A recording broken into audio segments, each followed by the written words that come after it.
बातें खेती की में मैं तृप्ति श्रीवास्तव आप सभी का बहुत स्वागत करती हूँ।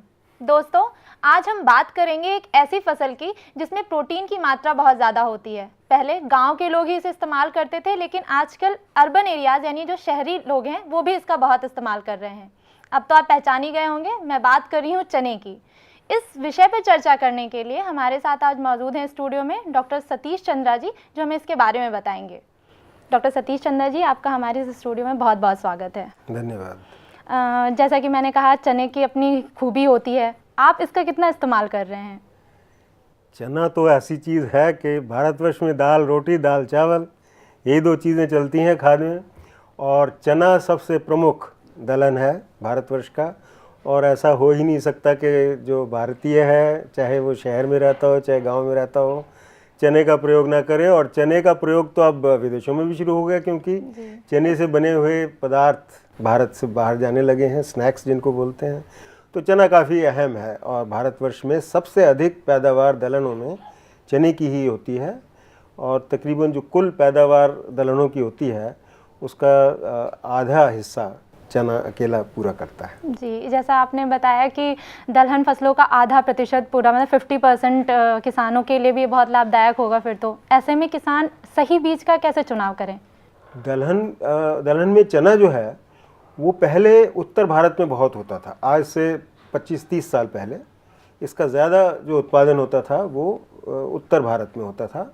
और अब ऐसा है कि उत्तर भारत में इसको बीमारियां बहुत लगने लगी हैं, जिसकी वजह से इसमें इसकी जो उत्पादकता है उस पर प्रश्न चिन्ह लग जाता है कि कितनी आएगी, ठीक आएगी या नहीं आएगी। और दूसरा, उत्तर भारत में इरिगेशन का, सिंचाई का बहुत साधन बढ़ गए हैं, गेहूं का उत्पादन बढ़ गया है। तो गेहूं की वजह से चना जो है यहाँ पर कम पैदा होता है, बीमारी की वजह से। और गेहूं की वजह से चना जो है अब मध्य भारत में और थोड़ा सा दक्षिण भारत में होने लगा है, लेकिन इसका कुल उत्पादन में बहुत फ़र्क नहीं पड़ा है। और अब दक्षिण में भी ऐसी नई किस्में आ गई हैं जिनसे अच्छी पैदावार ली जा सकती है। तो जब हम किस्मों की बात करते हैं, वैरायटीज़ की बात करते हैं, बीज की बात करते हैं, तो उसमें ये देखना होता है कि अगर हम उत्तर भारत में हैं तो हमारे को कुछ ऐसी बीमारियां हैं जिनसे अवरोधी किस्मों का बीज प्रयोग किया जाए। दक्षिण भारत में भी होती हैं बीमारियां, लेकिन उतनी व्यापक या उतनी कठोर नहीं होती, उतनी ज़्यादा नुकसान करने वाली नहीं होती जितनी कि उत्तर भारत में होती है। तो दक्षिण भारत में दूसरी बात यह है कि उत्तर भारत में सर्दी ज़्यादा पड़ती है, दिन छोटे रहते हैं। तो यहाँ पर चने की जो अवधि है वो 150 दिन 160 दिन तक चली जाती है, जबकि मध्य भारत या दक्षिण भारत में अवधि भी कम हो जाती है। तो कम अवधि में अधिक उत्पादन लेना, ऐसी किस्में नई निकाली गई हैं, और एक बहुत सारी ऐसी किस्में हैं जो प्रयोग में आती हैं। जी, तो ऐसी जो आप नई किस्मों के बारे में बात कर रहे हैं, तो ये कौन कौन सी किस्में हैं जिसे किसान चुनाव करे जिसका? हाँ, मैं आपको बताता हूँ कि जैसे उत्तर भारत है, GNG 663 है एक वैरायटी, जिसमें के दो बीमारियों के प्रति उसमें अवरोधकता है। एक तो बीमारी होती है उकठा की, जिसको हम विल्ट बोलते हैं। खड़े खड़े फसल को ऐसा लगेगा कि पौधा सूखना शुरू हो गया, फिर वो उसकी शक्ल जो है वो ब्राउन हो जाती है, भूरे रंग का हो जाता है, सूख जाता है और उसमें कुछ नहीं निकलता। तो वो बीमारी जो है ज़मीन में फ्यूजेरियम विल्ट बोलते हैं उसको, उकठा भी बोलते हैं, उससे हो जाती है। दूसरी बीमारी ऐसी होती है जो अच्छा हरा भरा पौधा दिख रहा है, उसमें शायद फलियाँ भी अच्छी अच्छी आ रही हैं, लेकिन उसी समय अचानक उसकी टहनियाँ गल के सड़ के टूटनी शुरू हो जाती हैं, उसमें एक काला धब्बा पड़ता है और टहनी टूट जाती है। उसको हम एस्कोकाइटा ब्लाइट या झुलसा रोग बोलते हैं। और झुलसा रोग से मिलती जुलती एक और किस्म है जिसको बोट्राइटिस ग्रे मोल्ड बोलते हैं। मोल्ड का मतलब है उसमें पानी के धब्बे, ऐसा लगे जैसे किसी ने पानी डाला हो और जैसे तेज़ाब फेंक के वो एकदम गल जाता है, दिखता गीला है लेकिन सड़ जाता है, इस किस्म की बीमारी। तो ऐसी बीमारियां जो हैं उनको खिलाफत करना बड़ा ज़रूरी है।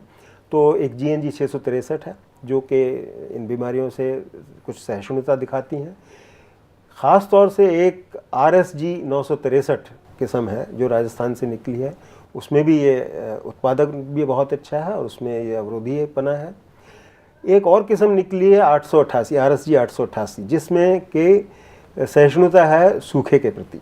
अगर बारिश ना भी हो तो भी ये अच्छी पैदावार दे जाता है। डॉक्टर एस चंद्रा जी, जैसे कि हम बात कर रहे हैं चने की, तो उसकी बुआई पे भी हम लोग को काफ़ी ध्यान देना होता होगा। तो जिस वक्त पे किसान खेत में अपना चना लगाने जा रहा हो, तो उस टाइम पे शोधन कार्य क्या करना चाहिए उसे? मतलब जैसे आपने कहा कि कभी कभी सीड में ही, बीज में ही प्रॉब्लम होती है और उत्पादकता पे असर पड़ जाता है, तो उसे किन बातों का ध्यान रखना चाहिए जिस टाइम पे वो सीडलिंग करने जा रहा हो, जिस टाइम पे बुआई करने जा रहा हो? चने का जो सीड ट्रीटमेंट है वो बहुत आवश्यक है। सीड ट्रीटमेंट में 2-3 चीज़ों का ट्रीटमेंट हम लोग करते हैं। एक तो दलहनी फसलें जो होती हैं उनकी जड़ों में एक बैक्टीरियम होता है राइजोबियम, जो कि हवा में से नाइट्रोजन लेकर पौधे को प्रदान करता है। इसमें हम लोग नाइट्रोजन की खाद ज़्यादा नहीं देते, इसीलिए क्योंकि उसमें आप अपनी क्षमता होती है इस बैक्टीरियम की वजह से कि वो हवा में से नाइट्रोजन निकाल के पौधे को दे दे। तो एक तो हमें ये करना चाहिए कि इस राइजोबियम का ट्रीटमेंट करना चाहिए हमारे को सीड के ऊपर, ताकि राइजोबियम की कसर ना रह जाए, नाइट्रोजन खाद की कसर ना रह जाए, क्योंकि नाइट्रोजन के बगैर पौधे के बढ़ना बड़ा मुश्किल है। तो उसके लिए अच्छी राइजोबियम की किस्में निकाली गई हैं, जिनसे कि क्या होता है, बीज के ऊपर हम उस राइजोबियम का जो कल्चर आता है उसको थोड़ा सा हल्के से गुड़ के पानी में घोल के, ताकि वो स्टेबलाइज हो जाए, बीज के साथ बीज के ऊपर डाल के उसको हल्के हाथ से मिल के उसको अगर हम बोएंगे तो उसमें राइजोबियम के गुण आ जाएंगे, और जब उसे बोएंगे तो ज़मीन में वो राइजोबियम पनप जाएगा और उसकी जड़ों में अधिक मात्रा में राइजोबियम जो है सक्रिय रहेगा और नाइट्रोजन की अच्छी मात्रा पौधे को प्रदान करेगा। दूसरे उपचार जो हैं उसमें यह आवश्यक है कि चने को फास्फोरस की भी बड़ी ज़रूरत पड़ती है, क्योंकि प्रोटीन जो है उसके लिए हृष्ट-पुष्टता जो है नाइट्रोजन से जो आती है प्रोटीन, उसके लिए फास्फोरस का भी होना आवश्यक है। तो फास्फोरस के लिए PSB नाम से एक और बैक्टीरियम आता है जिसको फास्फोरस सोल्यूबलाइजिंग बैक्टीरिया बोलते हैं, PSB। अब वो क्या करता है कि ज़मीन में फास्फोरस होता तो काफ़ी है, हम अगर ऊपर से भी दें वो भी काफ़ी होगा, लेकिन ज़मीन में एक ऐसी क्षमता होती है कि उसको बांध लेती है, पौधे के लिए वो अवेलेबल नहीं होता, पौधा उसको चूस के ग्रहण नहीं कर पाता। तो उसको मदद करने के लिए, उसमें सहायता प्रदान करने के लिए PSB कल्चर जो है उसका भी, जैसे हम राइजोबियम करते हैं वैसे PSB का भी। इसी तरह से एक और है, उसको ट्राइकोडर्मा बोलते हैं। ट्राइकोडर्मा एक ऐसा फंगस है जो कि ज़मीन में पैदा जो बीमारियां पैदा करने वाले फंगस होते हैं उनसे अवरोधीपना उसमें लाता है, उससे असर कम होता है, लेकिन उपचार करना ही काफ़ी नहीं है। बोने की बात अगर हम कर रहे हैं तो एक कहावत है जो ज़्यादातर किसान भाई जानते हैं कि मुर्दे को और चने को गहरा गाड़ना होता है। चने की बुआई गहरी की जाती है, चने की बुआई हम रिकमेंड करते हैं कि 4 से 5 इंच तक करें, ताकि वो अच्छी गहरी ज़मीन में जाके उसकी जो जड़ें हों वो और गहराई तक जाके उसको कभी पानी की कसर ना पड़े, क्योंकि चना ज़्यादातर सूखे इलाके में बोया जाता है। जी, चने से जुड़ी हुई हम और भी अच्छी अच्छी बातें करेंगे और बुआई से जुड़ी हुई काफ़ी जानकारी लेंगे, लेकिन अभी फ़िलहाल लेते हैं एक छोटा सा ब्रेक। ये संभव अभी भी नहीं हुआ है कि सारे के सारे गुण एक साथ आ सकें, लेकिन हम मौके के हिसाब से, जगह के हिसाब से, जलवायु के हिसाब से हम जो अच्छी से अच्छी किस्में हमारे पास अवेलेबल हैं वो दी जाती हैं। और ये कार्यक्रम सिर्फ भारतवर्ष में ही नहीं चल रहा है, पूरे दुनिया में चल रहा है, क्योंकि बहुत से देश ऐसे हैं जो निर्यात करते हैं दलहनों को भारतवर्ष के लिए, वहाँ पर भी ये कार्यक्रम चल रहे हैं।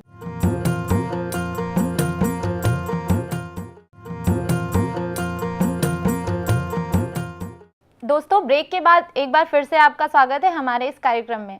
आज हम बात कर रहे हैं चने की खेती पर और हमारे साथ जुड़े हुए हैं डॉक्टर एस चंद्रा जी। डॉक्टर एस चंद्रा जी, ब्रेक से जाने से पहले हम लोगों ने बात की थी कि उसकी बुआई कैसे करें और उसका शोधन कैसे करें। आप हमें बताइए कि जो उन्नत किस्में होती हैं चने की, उसमें क्या हम लोग को शोधन के लिए यही तरीके अपनाने होते हैं, और साथ ही ये बताएं कि पारंपरिक तरीके क्या हैं शोधन के लिए? हमारे पास चने की बहुत सी किस्में होती हैं। हमें देखना ये होता है कि एक तो चना वातावरण के अनुकूल हो, बीमारियां या कीट वगैरह जिनका जो नुकसान पहुंचाते हैं उनके प्रति अवरोधक हो, और जितने समय में वो पकनी है, दक्षिण भारत में है, उत्तर भारत में है, उतने समय में वो अधिकतम उपज दे सके। चने में पानी का सबसे कम प्रयोग होता है, इसलिए कम से कम पानी में अधिक से अधिक उपज दे सके। ये सारे गुण अच्छी किस्म में मौजूद होने ज़रूरी हैं।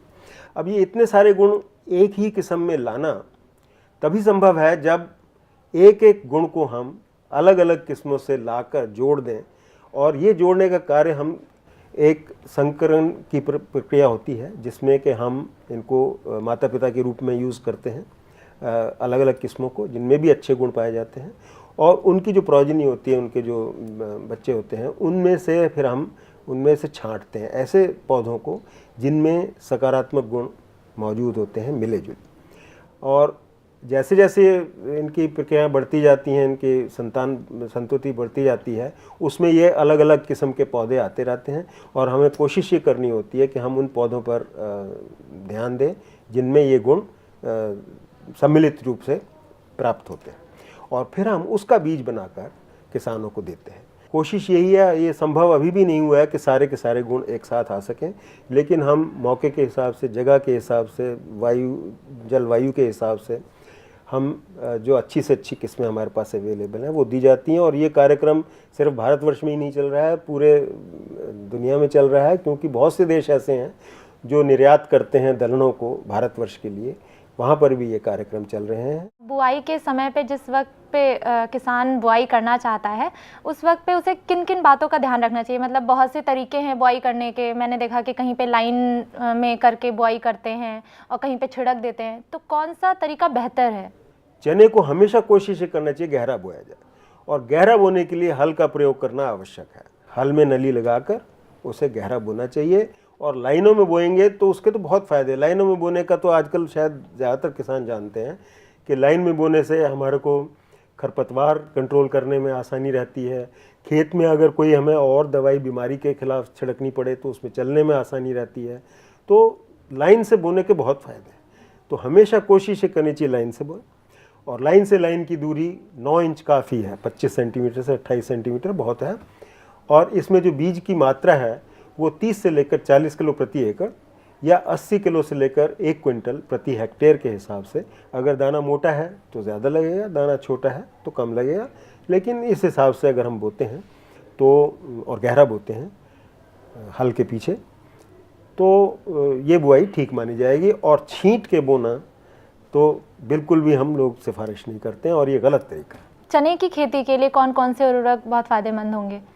चने में जैसा मैंने बताया, नाइट्रोजन की खाद तो इसको ज़्यादा नहीं चाहिए, उसको हम स्टार्टर डोज कहते हैं। जब तक राइजोबिया तैयार हो जाए, उनकी गांठें अच्छी तरह से पड़ जाएं, तो 20-25 दिन के लिए उसको जो नाइट्रोजन चाहिए वो बीज में भी उपलब्ध है। बीज से जब जड़ निकलती है तो पहले 10-15 दिन तो वो बीज ही उसको काफ़ी ताकत प्रदान करता है। तो हम उसको स्टार्टर डोज कहते हैं, जो 15 किलो प्रति हेक्टेयर के हिसाब से नाइट्रोजन, यानी उसका DAP जैसे खाद आती है, उसमें डाइअमोनियम फॉस्फेट में उसमें अमोनिया यानी नाइट्रोजनी खाद भी है, फास्फोरस भी है। तो अगर हम DAP 1 एकड़ में 1 बोरी 50 किलो की डालते हैं तो उससे फास्फोरस और नाइट्रोजन दोनों का जो उसकी मात्रा है पूरी मिल जाती है। किसी किसी जगह आमतौर पर पोटैश की भी कमी होती है, लेकिन सबसे ज़्यादा जो कमी पाई जाती है वो जिंक और सल्फ़र, इन दो की कमी जो है वो ज़रूर पूरी करनी होती है। तो जिंक सल्फ़र के लिए बेंटोनाइट आता है एक सल्फ़र के लिए, और जिंक सल्फेट आता है जिंक के लिए, या तो इनको अलग अलग, एक सल्फो जिंक भी आता है जिसमें दोनों एक साथ मौजूद हैं, वो भी यूज़ किया जा सकता है। तो इसकी जो मात्रा होती है जिंक या सल्फ़र की, ये बहुत थोड़ी होती है, तकरीबन 8 किलो प्रति हेक्टेयर इस्तेमाल करना होता है। अगर हम बात करें चने में सिंचाई की, क्योंकि आपने कहा कि वैसे ही सूखा उधक होता है, ये आराम से सूखे में भी पनप सकता है, तो ऐसे कुछ एरियाज़ हैं जहाँ पे सिंचाई की ज़रूरत पड़ती है, तो उस समय पे सिंचाई में क्या क्या ध्यान, कितने दिन के अंतराल पे सिंचाई करनी चाहिए, या किन बातों का ध्यान रखना चाहिए सिंचाई करते वक्त? चने में अगर बोने के समय नमी पर्याप्त है, या जिस गहराई पर हम बो रहे हैं वहाँ पर भी नमी पर्याप्त है, तो इसको पानी की उस समय आवश्यकता नहीं। लेकिन कई जगह ऐसी हैं जो बिल्कुल सूखी पड़ी हैं, आपने इस पिछली फसल भी नहीं ली और वो बहुत ज़्यादा सूख गई, कड़ी हो गई, तो वहाँ पर बिजाई से पहले एक सिंचाई देना आवश्यक हो जाता है, क्योंकि नमी नहीं है, उसमें अंकुरित नहीं हो पाएगा। तो उससे तो एक सिंचाई तो वहाँ पर आवश्यक है जहाँ पर नमी बोने के टाइम पर नहीं है। उसके बाद इसको केवल एक और सिंचाई की आवश्यकता पड़ती है जिस समय फूल आने वाला होता है, जो तकरीबन 70 दिन के लगभग होता है, और दक्षिण भारत में 60 दिन के लगभग होता है। उससे पूर्व यानी 55 दिन के लगभग दक्षिण भारत में और 65-70 दिन के लगभग उत्तर भारत में अगर हम एक सिंचाई दे देते हैं तो उतनी सिंचाई चने के लिए काफ़ी है। सतीश जी, ये तो हमने जाना कि कैसे चने की सीड्स का चुनाव करें, कैसे उसकी बुआई करें और कैसे सिंचाई पे ध्यान दें। अभी इससे जुड़ी हम और भी बातें करेंगे, लेकिन फिलहाल लेते हैं एक छोटा सा ब्रेक। उनके पास साधन कम ज़मीन है, उसी में उन्होंने अपने खाने के साधन पूरे करने, इसलिए लोग मिश्रित खेती करते हैं। नहीं तो बेस्ट तो यही है, माना जाता है कि आप अलग अलग उगाएं, क्योंकि उसमें क्षमता के हिसाब से हम अधिकतम पैदावार ले सकते हैं।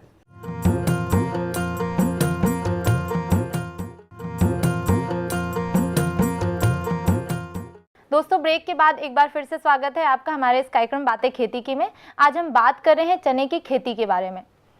सतीश जी, आप ये बताइए कि अगर कोई किसान चने की खेती करता है तो वो इसके साथ मिश्रित अगर कोई फसल लेना चाहे तो ऐसे में वो कौन कौन सी फसल का चुनाव कर सकता है? चने में ज़्यादातर 2 या 3 ऐसी फसलें हैं जो इसके साथ मैच करती हैं। और क्योंकि चने में अभी हम लोग बात कर रहे थे, चने की पानी की रिक्वायरमेंट बहुत कम होती है, इसलिए इसके साथ वही फसलें अच्छी मानी जाती हैं जिनकी अपनी पानी की डिमांड भी कम हो। तो सबसे ज़्यादा जो चलन है उसमें यह है कि चने के साथ चने की 5-6 लाइनों के बाद 2 लाइनें सरसों की बो दी जाए। दूसरा, जौ एक ऐसी फसल है जिसको कम पानी की ज़रूरत होती है और जौ का हालांकि खाद के रूप में चलन कम है, लेकिन लोग आजकल क्योंकि वैरायटी चाहते हैं तो जौ के साथ भी इसकी मिश्रित खेती की जा सकती है। लेकिन सबसे अच्छी जो मिश्रित खेती चने के साथ मानी जाती है वो अलसी की मानी जाती है, क्योंकि अलसी के जड़ों में ऐसे गुण होते हैं जो ज़मीन के अंदर जो फफूंदी की बीमारी, जो उकठा रोग चने को देते हैं, उसके प्रति उसमें ऐसी केमिकल होते हैं जो उसको ज़्यादा पनपने नहीं देते। आमतौर पर ये देखा गया है कि इन फसलों में, मिश्रित खेती में, हमारे को किसी भी फसल का कोई नुकसान नहीं होता। सबकी संपूर्ण जो क्षमता के अनुसार जितनी उपज हम चाहते हैं उतनी उपज हमको मिलती है। जी सतीश जी, जैसा आपने कहा कि हम जौ का भी इस्तेमाल कर सकते हैं, अलसी भी मिश्रित फसल के तौर पे ले सकते हैं, लेकिन जौ ये सब तो नॉर्थ इंडिया मतलब उत्तरी भारत में है। साउथ इंडिया, दक्षिणी भारत के लिए क्या सुझाव रहेगा? दक्षिण भारत के लिए एक करड़ी, जिसको सैफ्लावर बोलते हैं, सैफ्लावर चने के साथ मिलाकर उगाई जाती है। मिश्रित खेती करते वक्त किसान अगर चने के साथ जौ लगा रहा है या फिर अलसी लगा रहा है तो चने में मिट्टी में अक्सर दीमक की प्रॉब्लम होती है और चने की पूरी खेती ख़राब हो जाती है। और अगर वो अलसी लगा रहा है उसके लिए रोग अलग हैं, चने के लिए अलग हैं, तो इसका क्या प्रभाव पड़ सकता है एक दूसरी फसल पर? दीमक के लिए सारी फसलें बराबर हैं। दीमक जो है वो जड़ों को खाती है, और चाहे अलसी हो, चाहे चना हो, चाहे गेहूँ हो, कोई भी फसल होगी, जौ बाजरा, सबको वो खाएगी। तो उसके लिए बहुत आसान है कि क्लोरोपाइरीफॉस हम लोग रिकमेंड करते हैं जड़ों में यूज़ करना या मिट्टी में यूज़ करना। और जैसे मैंने बताया, जब आप खाद सीड ड्रिल में डाल रहे होते हैं उस वक्त क्लोरोपाइरीफॉस का पाउडर भी उसमें मिला दें, और 20 से 25 किलो प्रति हेक्टेयर के हिसाब से खाद जो देनी है वो तो देनी है, उसके साथ उसको मिक्स करके उसमें डाल दें। तो क्या होगा कि लाइनों में वो क्लोरोपाइरीफॉस भी खाद के साथ चला जाएगा, और वहाँ पर दीमक अगर आएगी भी तो जड़ों तक नहीं पहुँच पाएगी और पौधों को उतना नुकसान नहीं पहुँचा पाएगी जिससे कि उपज या उत्पादकता में बहुत ज़्यादा फर्क पड़े। जी, अगर कोई किसान जैसे अगर चने की खेती कर रहा है और मिश्रित फसल भी अपना रहा है तो इकोनॉमिकली उसको कितना फ़ायदा होगा, मतलब मुनाफे की अगर बात करें तो? देखिए, ये जो मिश्रित फसल की जो चलन है उसके 2 फ़ायदे हैं। आमतौर पर क्या होता है कि ये मिश्रित फसल सूखे इलाके में होती है जहाँ पर पानी के साधन नहीं होते। क्यों? क्योंकि वहाँ पर ये पता नहीं कि जलवायु का क्या असर होगा, एक फसल पनपेगी या दोनों फसल में पनपेगी, तो एक तरह का इंश्योरेंस है। किसान 2 फसलें इसलिए उगाते हैं ताकि कम से कम एक तो उसमें से सक्सेसफुल हो ही जाए, इसलिए लोग मिश्रित खेती करते हैं। नहीं तो बेस्ट तो यही है, माना जाता है कि आप अलग अलग उगाएं, क्योंकि उसमें क्षमता के हिसाब से हम अधिकतम पैदावार ले सकते हैं। और जो विरोधाभास आता है, जैसे खरपतवार को रोकना, कई बार लोग कहते हैं मिश्रित खेती से ही खरपतवार रुक जाते हैं, लेकिन ऐसा हर जगह नहीं हो पाता, लेकिन जब हमारे जो ज़रूरत है उसके हिसाब से हम मिश्रित करते हैं, या हम इंश्योरेंस के रूप में मिश्रित करते हैं, सूखे के देखते हुए, साधनों को देखते हुए। ये वाला चलन जो है ये सबसे अधिक है। सतीश जी, जैसा चने की खेती अगर कोई किसान करता है तो वो अपने मार्केट के हिसाब से भी सोचता है कि इकोनॉमिकली कितना उसके लिए वो खेत फ़ायदेमंद होगा, कितना जो उत्पादकता है, जो उपज हुई है वो उसके लिए कितना फ़ायदेमंद है। तो ऐसे केसेस में किसान को चने की खेती से जुड़ी किन बातों का ध्यान रखना चाहिए? चना जो है उसमें मार्केट का बड़ा रोल है, क्योंकि जब तक मार्केट में बिकेगा नहीं, पैसा नहीं आएगा हाथ में, तो किसान को तो कोई लाभ नहीं है कि इस खेती करने का। चने में 2-3 किस्में हैं जो जिनका मार्केट से ताल्लुक़ है। एक तो यह देसी चना हम जिसको बोलते हैं, वो चना है जिसकी हम लोग चने की दाल जैसे बाज़ार में आती है वो उगाया जाता है। एक काबली चना होता है जो साबुत सफ़ेद होता है, उसको साबुत पकाया जाता है। और एक तीसरी किस्म है चने की जो हम लोग भून के बड़भूंजे, जो जैसे सैंड बाथ में उसको फूले की तरह गर्म करके पका के उसको खाया जाता है, जो चबैना कहलाता है, सूखा खाया जाता है। तो 3 तरह के चने होते हैं। जो भून के खाया जाता है उसमें थोड़ा चने का अगर दाने का साइज़ बड़ा है तो वो अच्छा माना जाता है, उसकी अच्छी कीमत मिलती है। देसी चने में बहुत ज़्यादा वैरायटी नहीं है, उसमें मिलिंग क्वालिटी जो है वो अच्छी मानी जाती है। अगर मिलिंग नहीं है, बहुत छोटा चना है, तो उसमें उसका छिलका बहुत ज़्यादा निकल जाएगा, दाल छोटी निकलेगी, तो छोटा चना भी अच्छा नहीं माना जाता। दरमियाने साइज़ का हो, इसकी दाल आसानी से निकल आए, वो अच्छा माना जाता है।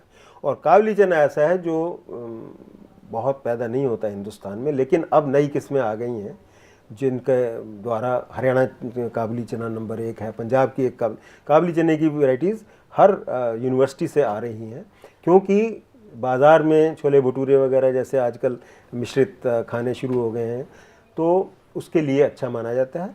तो ये देख कर के बाज़ार में किस चीज़ पर कितनी दूर है, किस भाव बिक जाएगा, वो किसान अपनी डिसाइड कर सकते हैं। लेकिन तीनों तरह के जो चने हैं उनकी मार्केट है, किसान को डरने की आवश्यकता नहीं है। सतीश जी, चने की खेती से जुड़ी बहुत सी ज़रूरी जानकारी जो किसानों के लिए फ़ायदेमंद होगी, इस पे हमने आज बातें की। आपका हमारे स्टूडियो में आने के लिए बहुत बहुत धन्यवाद। आपका भी बहुत बहुत धन्यवाद। दोस्तों, आज हमने बात की चने की खेती पर, और इससे जुड़ी जितनी भी अहम जानकारियां हैं उम्मीद करते हैं आपको मिल गई होगी। अगले एपिसोड में हम फिर से इसी तरह किसी नई फसल पर बात करेंगे। फिलहाल मुझे दीजिए इजाज़त। धन्यवाद।